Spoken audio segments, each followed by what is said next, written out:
100% Soapbox Reviews. I'm Kerry, and today I'm going to review the TV show Them from Amazon Prime.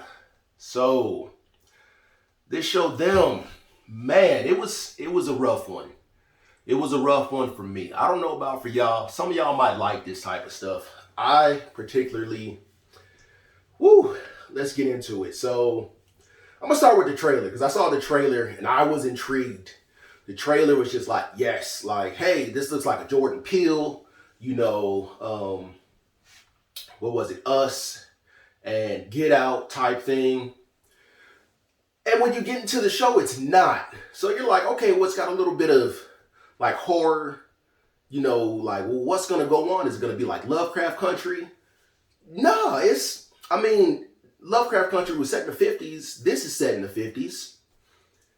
And so that's about the comparison that you can make to it. This show is really like,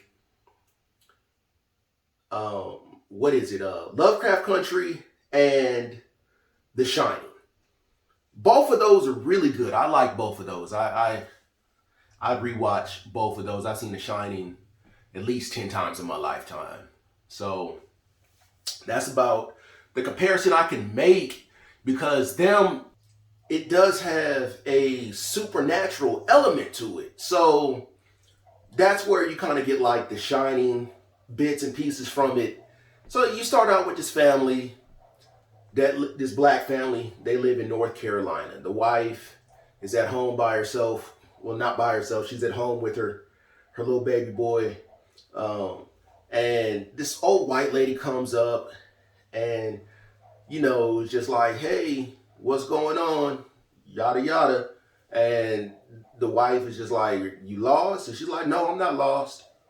And you kind of get this whole creepy vibe from this. And the baby makes a noise, and the lady was like, is that your baby boy? And that's how she talked. And the wife was like, yeah. She's like, well, what's his name? She's like, Chester. And I don't know why she felt like the need to tell this lady anything. Lady's on her property. So that goes on, and the lady just gets even more creepy, and she's like, can I have him? Just like, can you have what? And then it jumps forward to the family moving to California. You got the husband, Henry. The wife's name is Lucky, and I believe the oldest daughter is Ruby Lee, and the youngest daughter is Gracie. And, no baby boy. So you're just like, wait, what? Where's the little boy? And the wife is kind of just like, kind of out of it. And rightfully so. You get like, okay, well, maybe they'll explain later. They do explain later. So they move to California. They move into Compton. And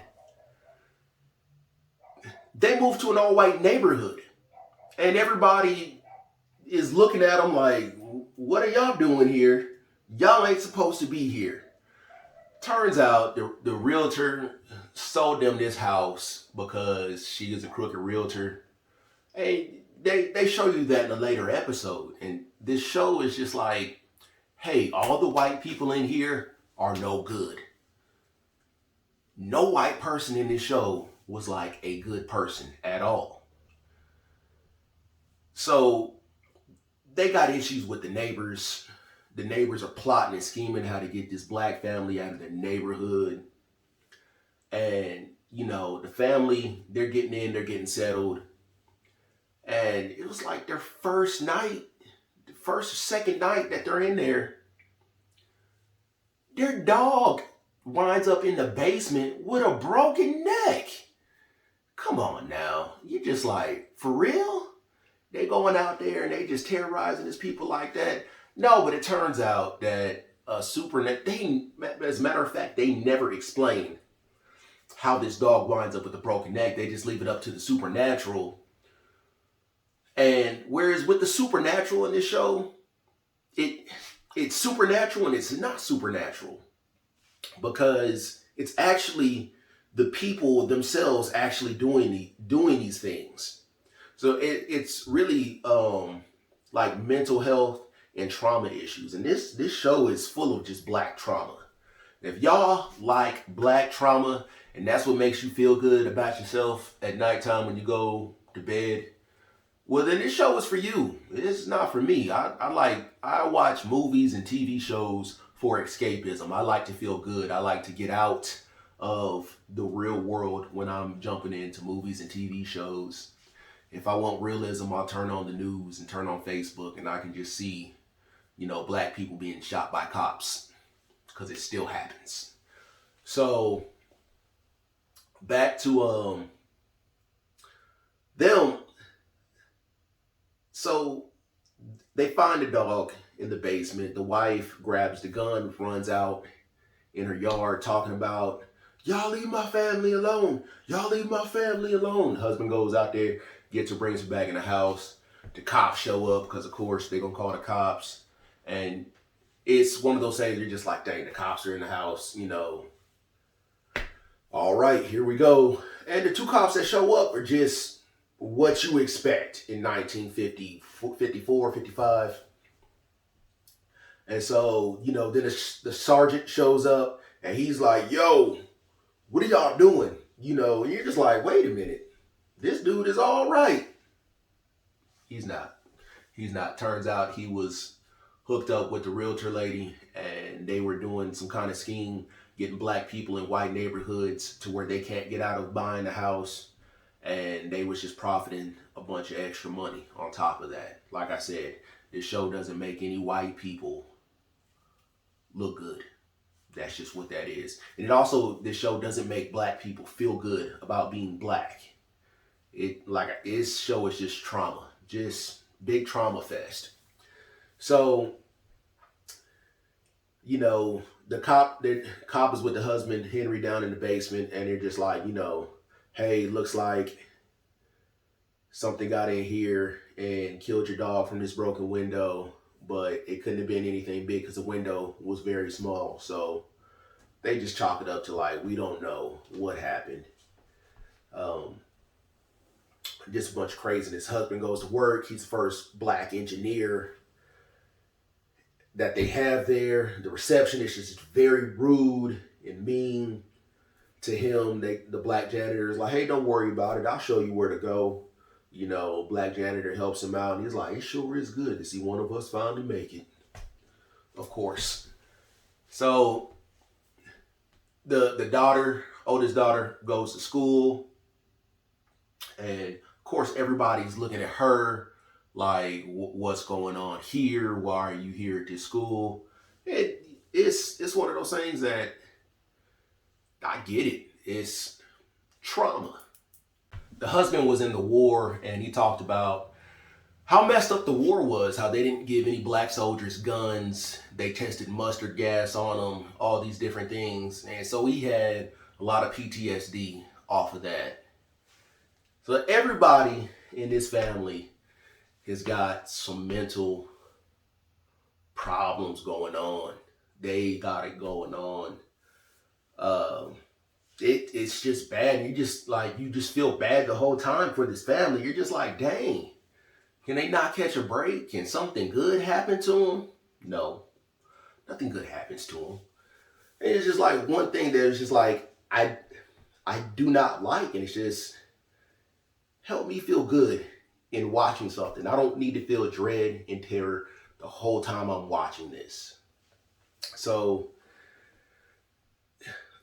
the husband has all these issues, and I think he is just developed like this. He's almost crazy, and the wife helped him bring him back out of that. So, but he's still dealing with it, and he's processing, and he's doing better. So I get it. It's just like, okay, the wife helped him out of his mess. And so when you see the wife, you're just like, the kids are like, I don't want to be like mom. She's crazy, this, that, and or the other. And so the husband's like, we're going to help mom. She helped me when I needed it, and we're going to be there for her. Which is just like, all right, yeah, I get that. Be there for your wife. Help her with whatever it is that she's going through. And here's the thing. So you get to episode 5 or 6, and you got to go through a lot. just to get to episode 5 and 6, 5 or 6. And that's when it gets real heavy. I want to say it's episode 5. They go back, they do like, they do a flashback to when they were in North Carolina, when that old white lady shows up at the house. And, you know, the lady was just like, can I have your boy? And she's like, the wife's name is Lucky. She's like, no, you can't. You know, I think it's time for you to leave. My husband will be back shortly.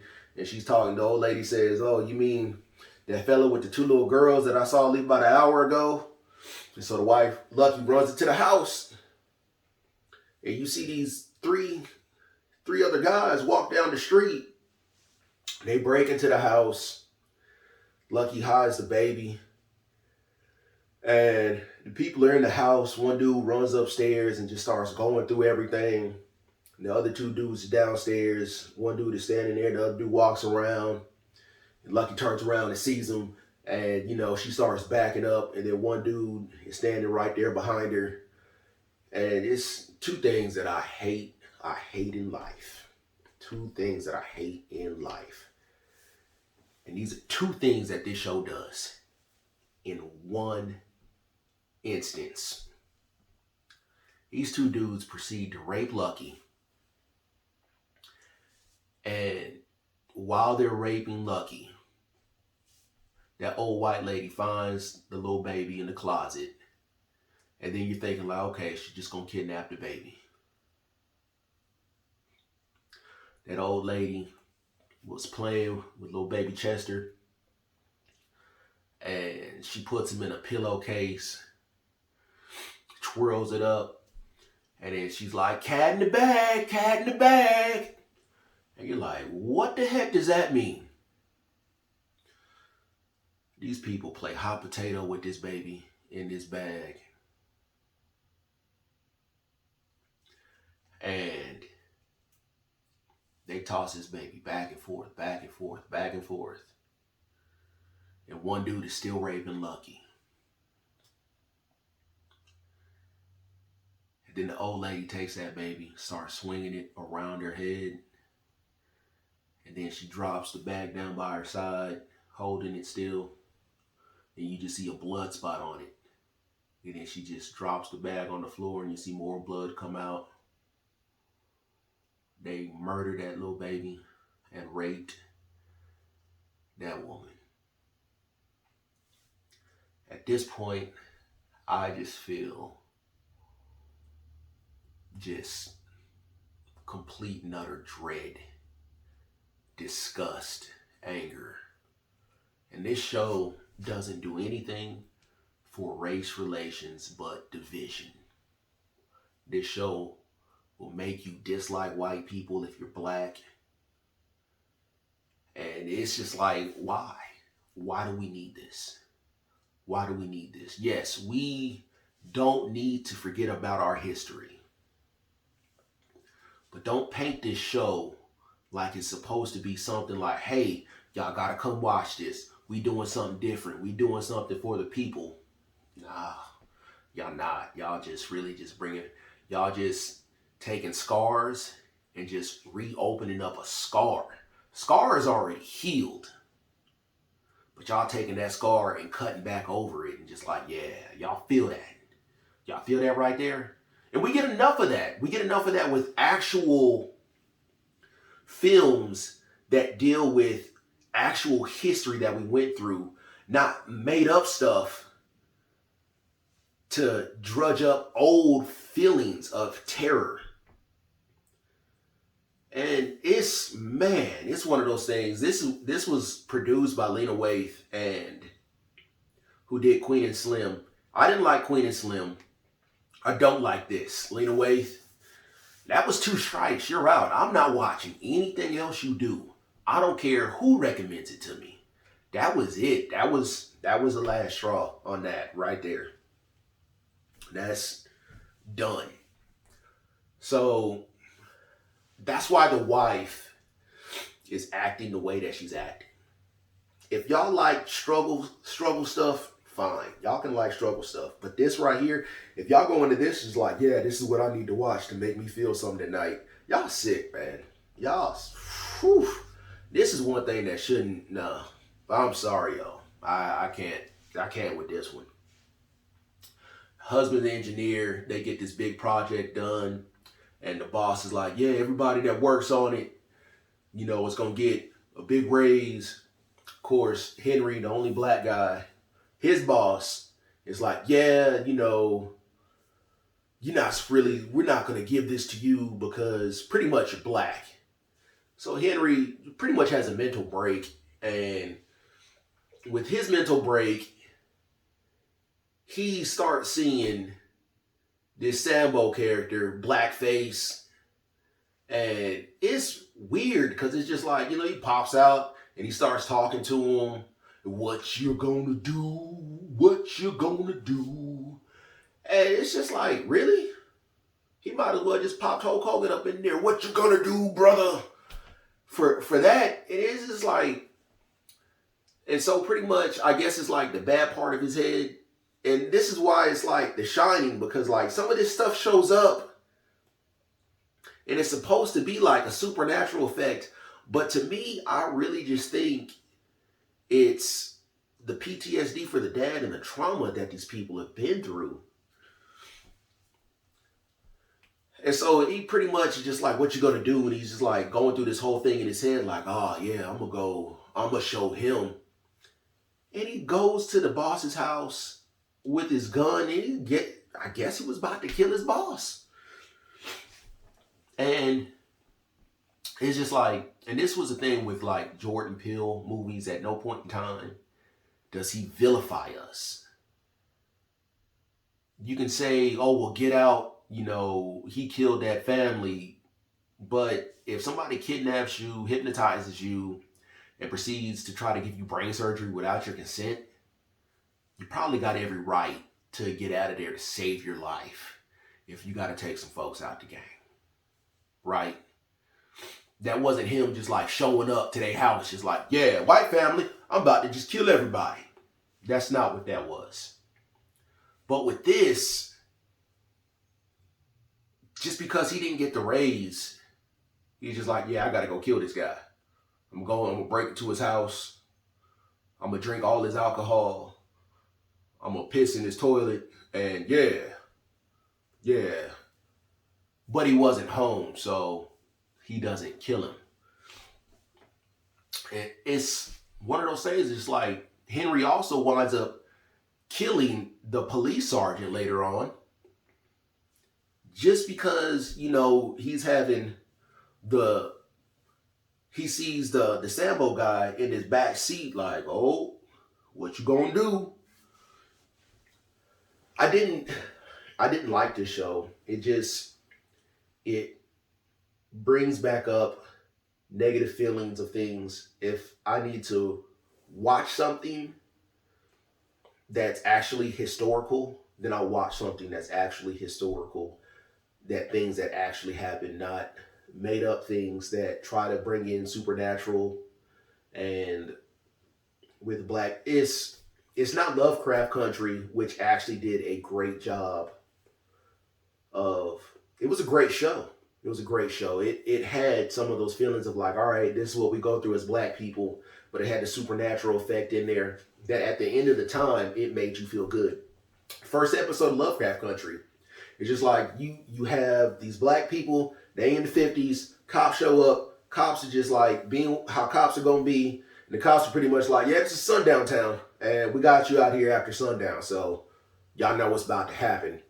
And then the monsters show up and take out the monsters, the cops. And you're just like, oh, well, all right.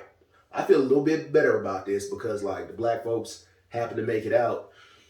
Not with them. Them it's just like, no, there's none of that.